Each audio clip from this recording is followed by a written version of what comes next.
Hey there gamers, welcome back to the Board Game Co channel, and today we have a preview of Altera.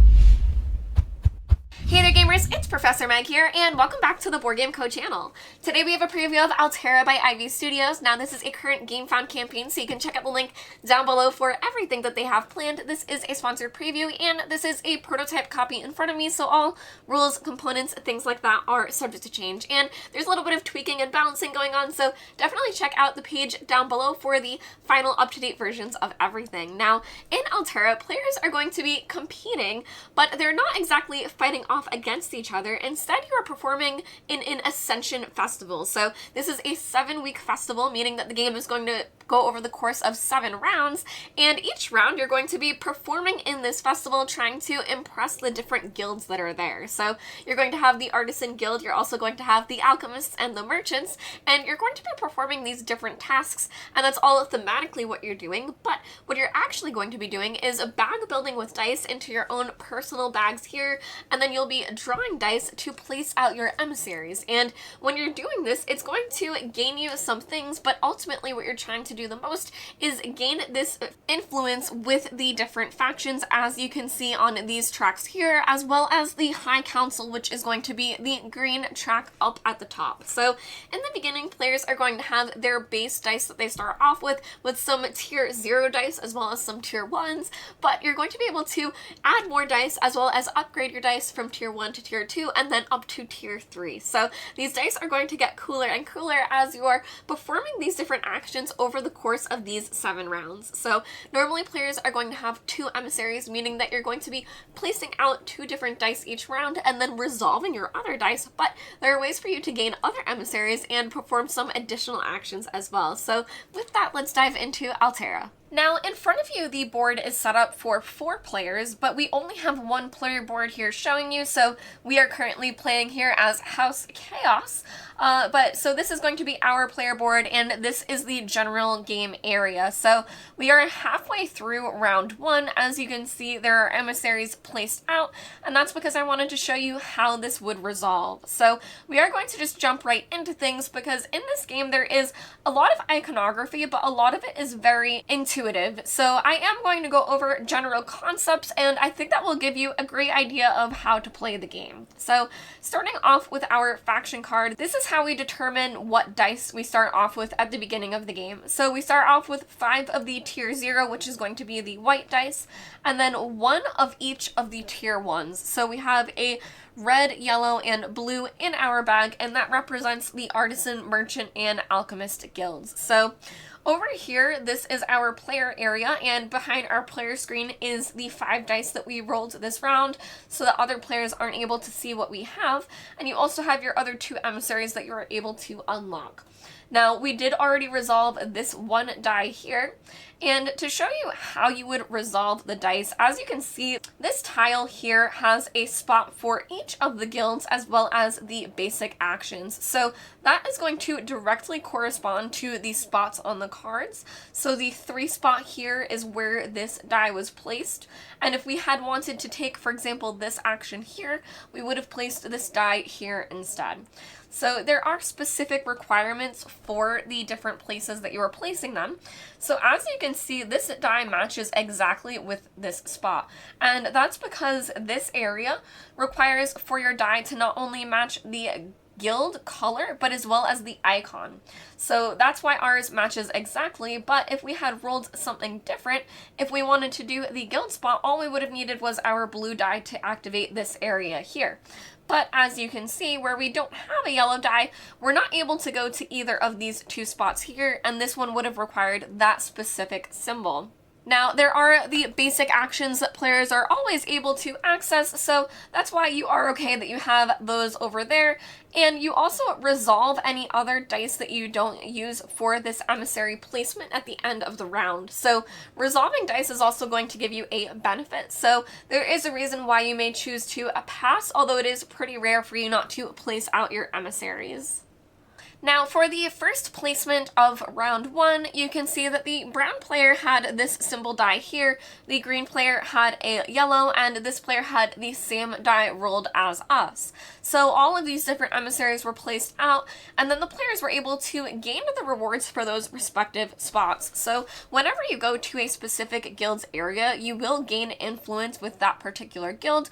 So for the brown player, where they went to this spot here, they would automatically go up 1 onto this track, and then the ability for this particular spot is that they would go up again. So they're able to go up twice onto the guild track, and as soon as you hit a particular reward, you're able to access that as well. So for this one, it would be either trashing a die, which you would be able to trash a die that you even used to place that round, and you could be trashing those white ones, which are tier 0 and a lot more useless, but you're also able to gain a coin instead if you'd want to do that. So that is an example of how that player went up that track, whereas the green player here placed, and so immediately they went up once on this track, and then here they were able to go up 1 on anything they wanted, but they chose to go up here so that they were able to gain a favor for themselves. And then after that, they also go up 1 on the High Council track, which you can see up there.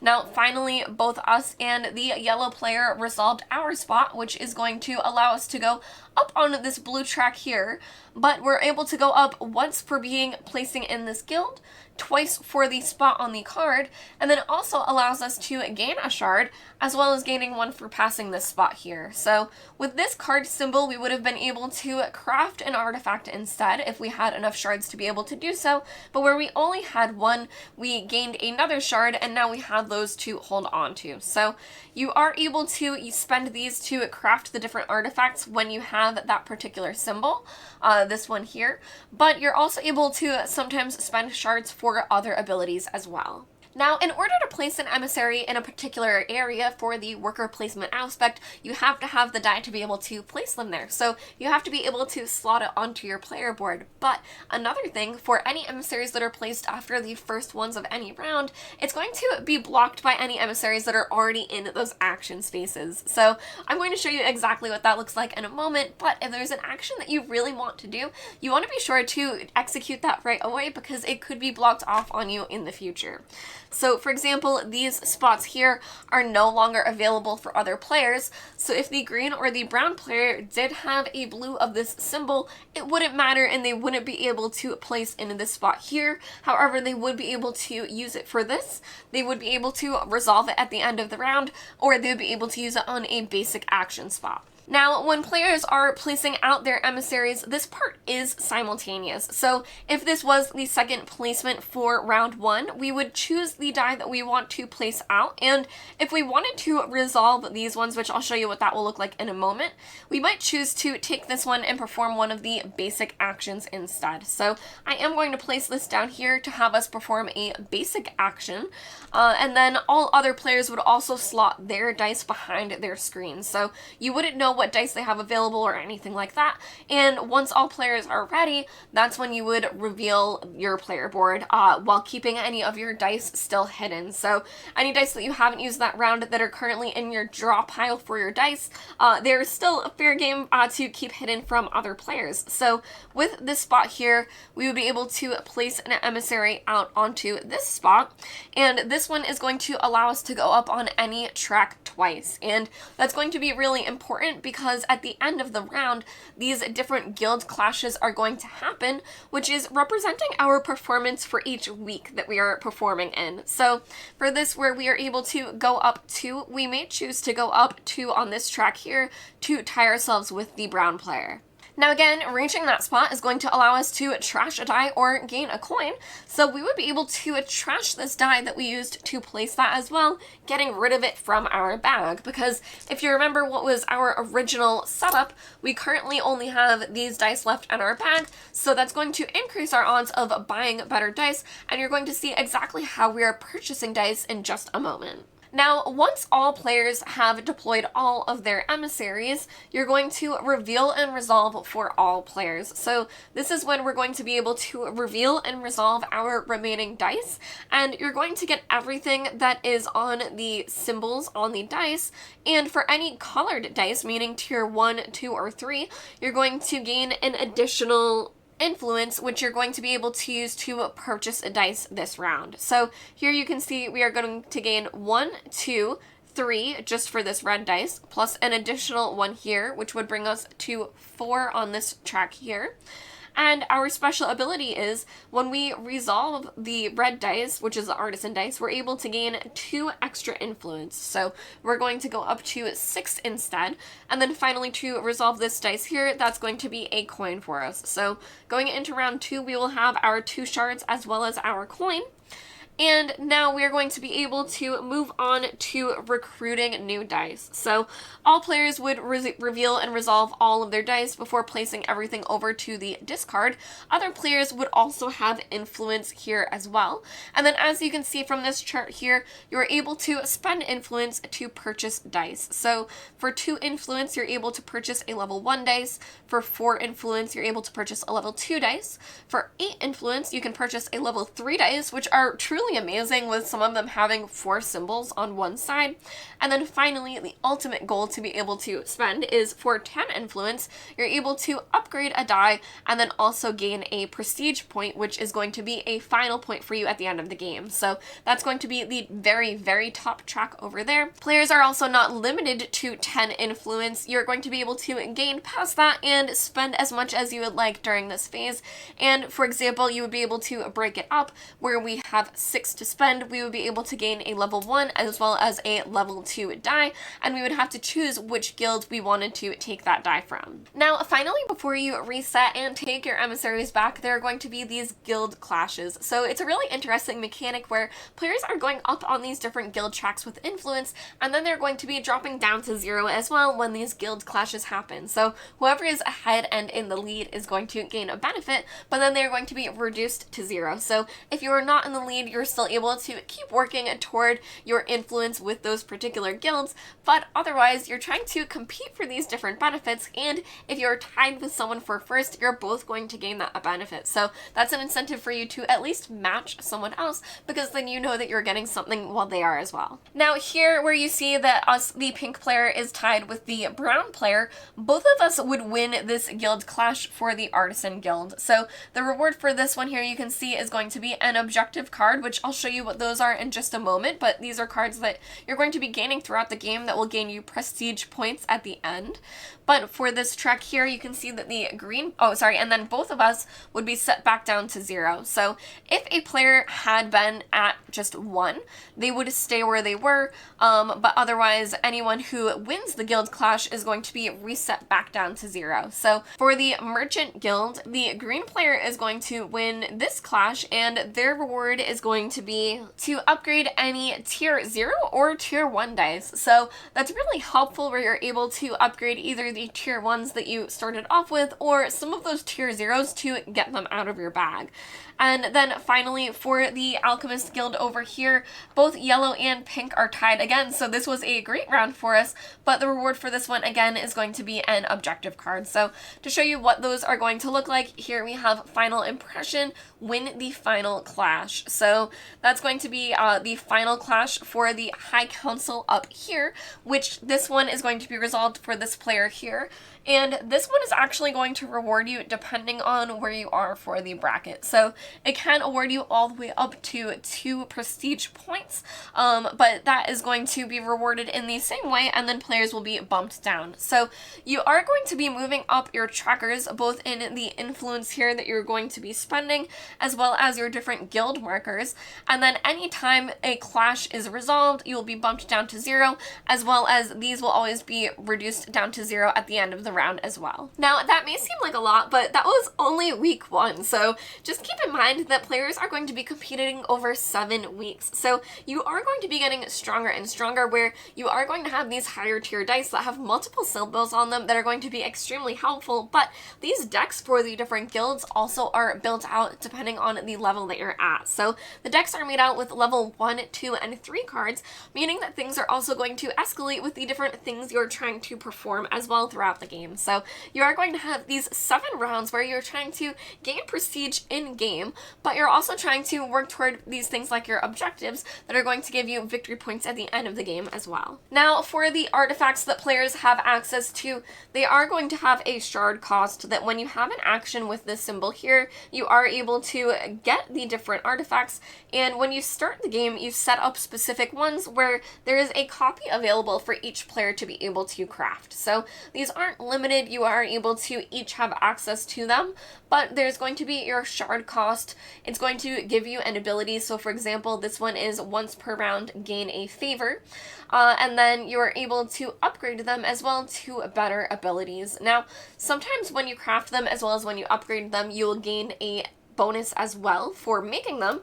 As you can see, the Spirit Kite gives you something when you create it, but otherwise you are able to upgrade the different items as well to the better side, having an enhanced ability for them as well. Now, we've mentioned these favor tokens, and these are going to provide a lot of flexibility for players throughout the game because these are going to be used to augment your dice. So you are able to use these to either change the color or the icon on a particular die, and you are able to stack them. So for example, if you wanted to spend it on 2 of this dice to change the color as well as the icon, you are able to do so, but it would cost you 2 favor to be able to do that. So saving these up is going to provide a whole lot of flexibility for players when they're really in a pinch in the future. Now, finally, another upgrade that players have access to are these benefactor tokens. So for each of the guilds, there's going to be a benefactor token that you're able to purchase that is going to give you an ongoing upgrade. So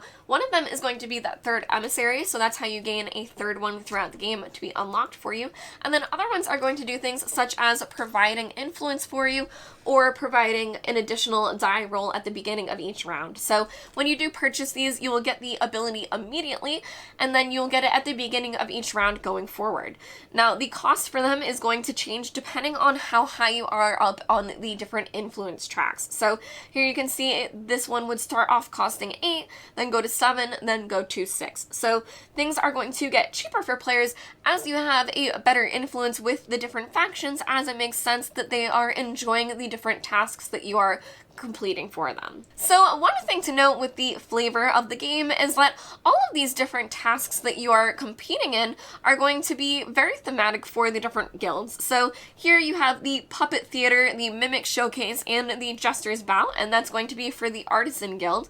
The Merchant Guild has Unity Exhibition, Grant Endowment, and Market Manipulation.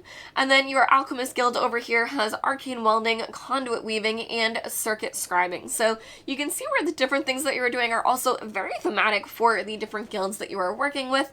And just to show you what I mean when you're setting up the game, you have the different tier cards where we have 1, 2, and then 3. So you prepare these different stacks, and that's how the events are going to change with what they require players to be able to do, because this is going to escalate as you are moving on through those different weeks. And then when you finally do hit the end of week 7, that is when players are going to reveal their objective cards for any points they're able to gain. You will add any prestige that they have to the track, and then whoever has the most prestige at the end of the game is going to win. Altera is going to be a game where you're really going to be able to customize exactly what you are playing with, because you are customizing your bag of dice where you're able to trash dice if that's something you enjoy, you're able to upgrade dice if that's what you want to do, you're able to add more dice to your bag, having a pretty full bag if that's something that you like doing, and you're going to have these different benefactor tiles that are adding little upgrades to your character as well throughout these different rounds.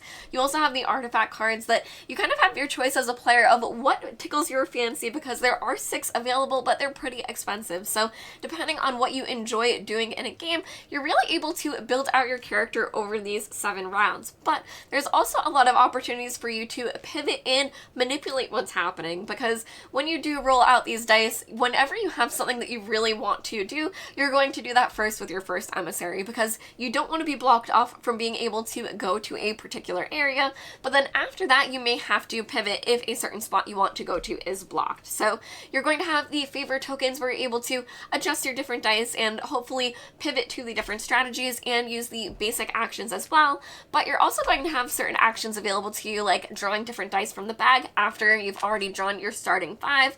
So you can draw extras out and then be able to roll those and hopefully place them with your second emissary as well. So there's a lot of opportunities where you're able to pivot and do the different things that you were trying to do, where you might not be able to do your first option because it was blocked off or you didn't get a particular color guilds that you need, but you're able to still move ahead and make things happen, especially with the reveal and resolve phase, where you are placing out your emissaries and you're taking these different actions, but then you're always resolving your dice as well, meaning that sometimes holding on to these higher tier dice are really great for you to resolve them for all of the icons that are available on them as well. So players are just going to be racing, trying to get as many victory points as possible, as well as completing their objective cards to have some secret surprise victory points at the end of the game as well for themselves.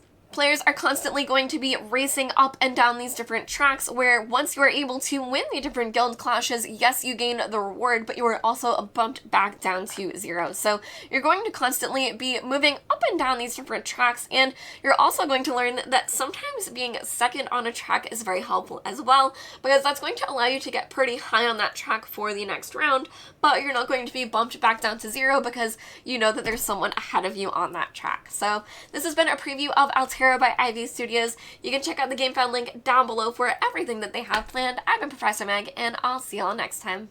Bye!